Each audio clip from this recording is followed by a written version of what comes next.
Welcome back to another episode of Institutionalized with Dauphin Williams. I have a lot to talk about today. We're going to talk about the new normal, and I'm not talking about COVID-19. I'm not talking about the coronavirus, but I'm going to talk about the new normal in America, apparently, because there's a lot of craziness going on. So let's get right to it. Let's talk about the young kids dying here in America. Let's talk about Trinity Randolph in Louisville, Kentucky, who was gunned down, 3 years old, gunned down by a black man. I think she was trying to play in her Frozen castle little house thing and got gunned down. Let's talk about the deaths, obviously, in Chicago, the kids that have been dying. That's because the media doesn't, because it doesn't fit the narrative of Black Lives Matter. Because when let's say Black Lives Matter, they're talking about just black people killed by police. But the bigger issue is black people killing black people. Just like the bigger issue with white people is white people killing white people. It's crazy, right? Is that right? Yeah. Let's also talk about Cannon Hinnant. Man, so let me tell you about him. He was a 5-year-old. It was gunned down.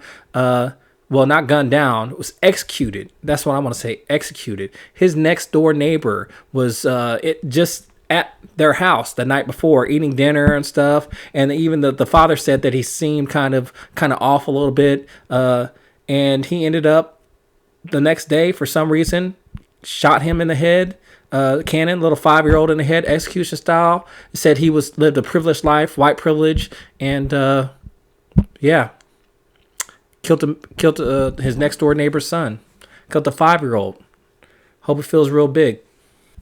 Let's talk about all the people on Twitter. Not all the people on Twitter. Let's talk about many of the people on social media saying that he deserved it. I believe there was a teacher or a coach or something saying that I guess he should have ducked. It's ridiculous that this is the new normal, that people don't have any kind of empathy for or sympathy for people in situations. Donald Trump's brother passed away, and a Bishop Talbert Swan, I guess he might be a president of the NAACP chapter of where he is, and he's also a radio host and activist, and a real big, I guess he gets on Trump a lot and stuff on his radio show. He quoted saying, "The Grim Reaper, dear Grim Reaper, you took the wrong Trump." That is the new normal in America right now. I don't know what to say about this kind of stuff. Like, we don't care about people living. We don't care about people dying. We don't care about if the bigger issue in America or in, let's say, the bigger issue in Chicago, right?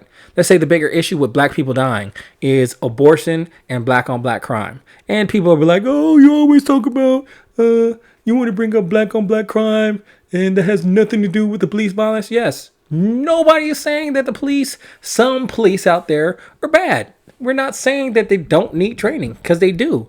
But defunding the police is going to lead to more issues like that, or police quitting, or a lot more deaths, because guess what? Police not going to show up. It's not worth it.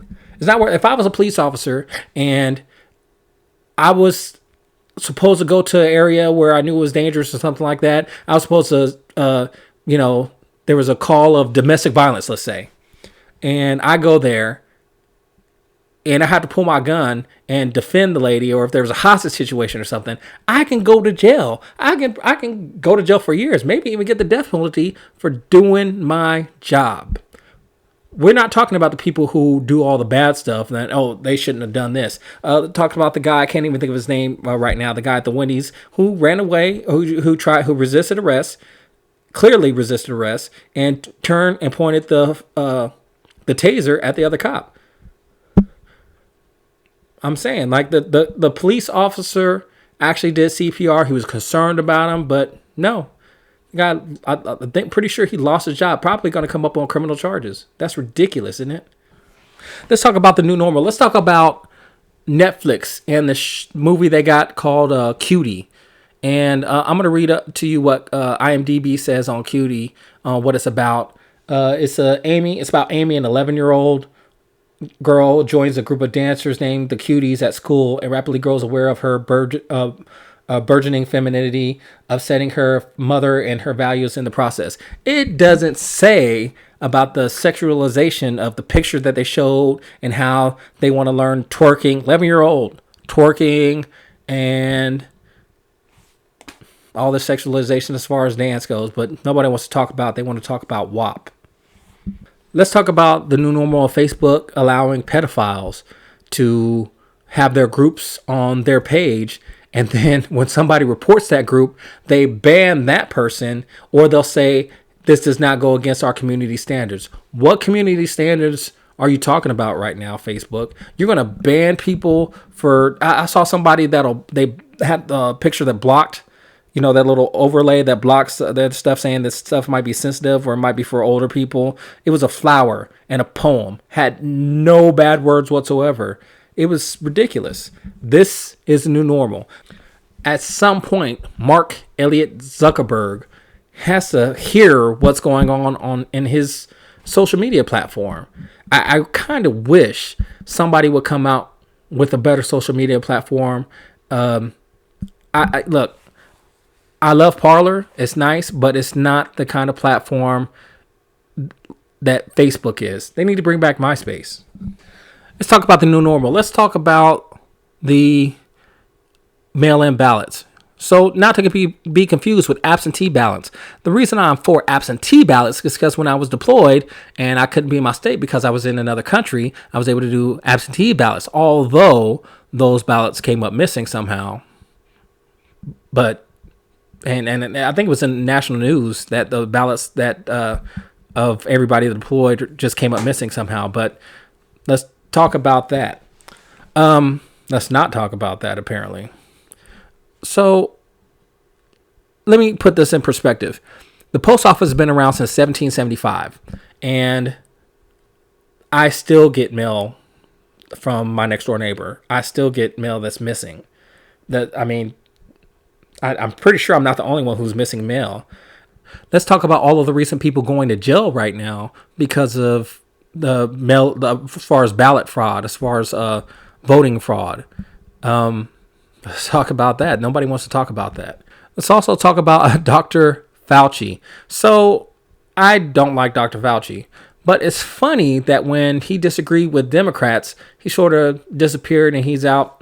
Nobody's really saying anything from Dr. Fauci. Now, he did have surgery, but I'm pretty sure it was one of those, hey, now's probably a good time for you to go get surgery. We don't need you right now. Because Dr. Fauci, before he went to have surgery, he said that, and I quote, I think if carefully done according to the guidelines, there's no reason that I can see why that not be the case. If you go wear a mask, if you observe the physical distancing, and don't have a crowded situation, there's no reason why you shouldn't be able to go vote in person. Let's talk about how people forgot that Joe Biden said, if you don't vote for me, you ain't black. Let's talk about how Joe Biden also said that African Americans aren't as diverse as Latinos.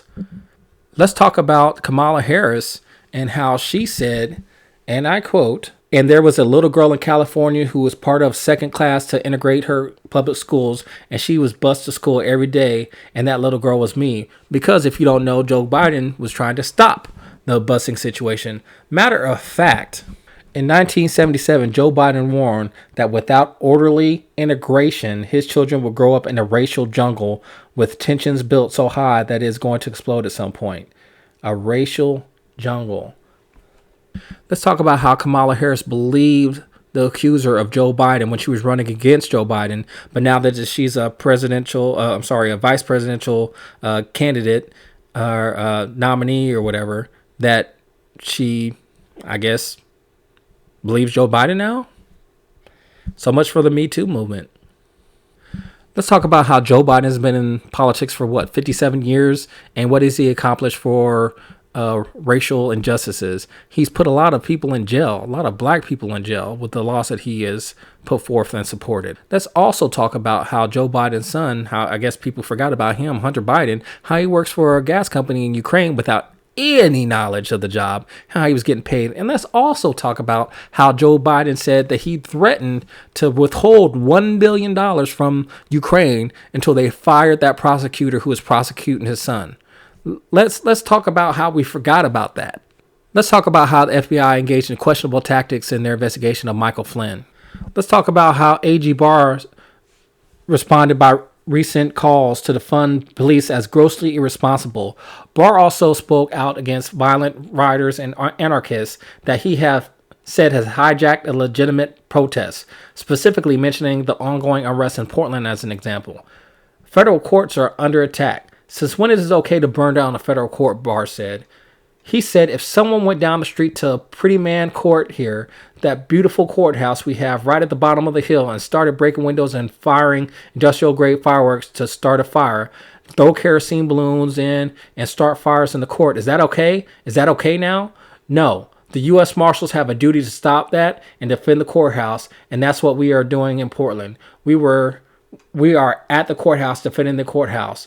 We are not out looking for trouble. Another point that AG Barr brought up was only one political party seems to be sticking up for federal property and condemning mobs. What makes me concerned for our country is that this is the first time in my memory that the leaders of our one or our two great political parties, the Democratic Party, are not coming out and condemning mob violence and attacking on federal courts, Barr said. Why can't we just say, violence against federal courts has to stop? Could we hear that? Something like that? Nobody from the Democratic side has condemned these peaceful protests that they say. Let's talk about that. Let's talk about the mask policies. Let's talk about Colorado Springs, Colorado, and Lifetime Fitness Gym, and how they denied access to retired Master Sergeant Israel Del Toro because he couldn't wear a mask. He physically could not wear a mask because of his injuries in Afghanistan, his burns all over his face. He doesn't have ears to wear a mask, and it causes him issues because of wearing a mask, because of all his injuries in Afghanistan. Let's talk about how they denied that veteran. Let's talk about how Bill Clinton said in his speech at the DNC that President Donald Trump's behavior in the Oval Office was unacceptable. Let's also talk about the new normal, how pictures have just surfaced of Bill Clinton getting a massage from one of Jeffrey Epstein's victims. Let's talk about that new normal. Let's talk about how nothing has happened to Bill Clinton. Nothing has happened to Hillary Clinton. Matter of fact, I think it was August. I can't even remember the date. I want to say it's August 9th that Hillary Clinton is supposed to be in court. I haven't heard anything about that.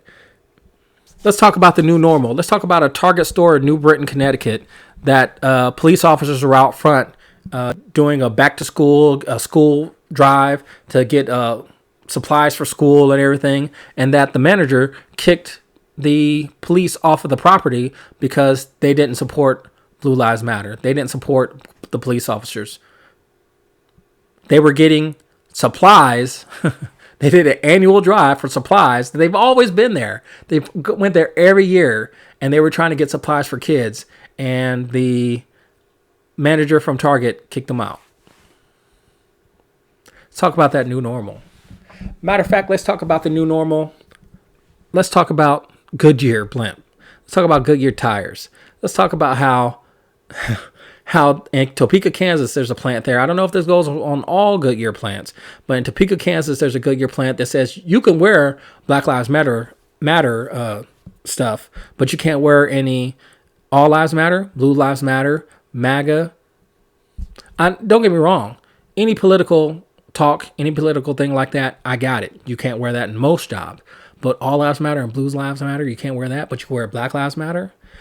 Seems kind of discriminatory. Now, people are going to say, hey, it's their business. They can make whatever policies they want, but I'm pretty sure they're going to get sued for that one. Let's talk about that new normal.